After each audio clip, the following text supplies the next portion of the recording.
दोस्तों अगर वीडियो आपको अच्छी लगे तो सब्सक्राइब ज़रूर करें। शुक्रिया। तो दोस्तों मैं उम्मीद करना तुम सारे दोस्त ठीक ठाक हो, खुश हो, तकड़े हो, नाल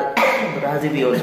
तो ये सारा भाई ये मोहम्मद अकरम साहब तो ये जुतोई शहर के रहने वाले ते सारे वास्ते खुशी की गाल है इना चीज को मिलन को कि ऐसा को जुतोई शहर चो मिलन आ गया जिथों असा सीखते हैं कि जुतोई मस्जिद पढ़िए वन के को देखो इंशाल्लाह उन इन्हें को लाजमी ऐसा चक्कर ले सो अल्लाह खैर करे। बाकी इन्हें को मैं अपने बारो पंप का माहौल दिखाए ते तू हक भी बला दिखे ना क्योंकि विलाग जो स्टार्ट किया से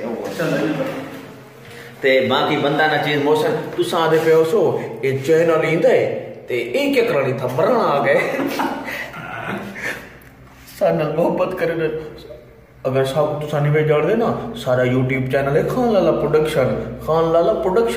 लाला भी लिख सोता ही फौजी टॉपिक बागे में आवे सा फनी वीडियोस वगैरह बड़े ना व्लॉगिंग भी करे ना और तो को अपने पंप दा माहौल दिखे ना ते ईदे चैनल को सब्सक्राइब जरूर करे है बहुत सोनिया वीडियो तो देसी आने वाले वक्त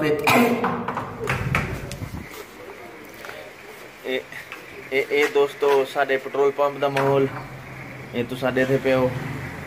ए भाई हुणे पेट्रोल पंप आए खड़े हैं ये तो सामने देते पे हो ठीक है। मोहम्मद अकरम भाई दे चैनल को सब्सक्राइब करें। तो दोस्तों मैं उम्मीद करें आज दिए तो वीडियो पसंद है उसी अगर सारी वीडियो पसंद आई है तो सारे यूट्यूब चैनल खान लाला प्रोडक्शन को सब्सक्राइब न करे मेरे भिरा दे चैनल को सब्सक्राइब कराए जितना तो वीडियो दे पे हो।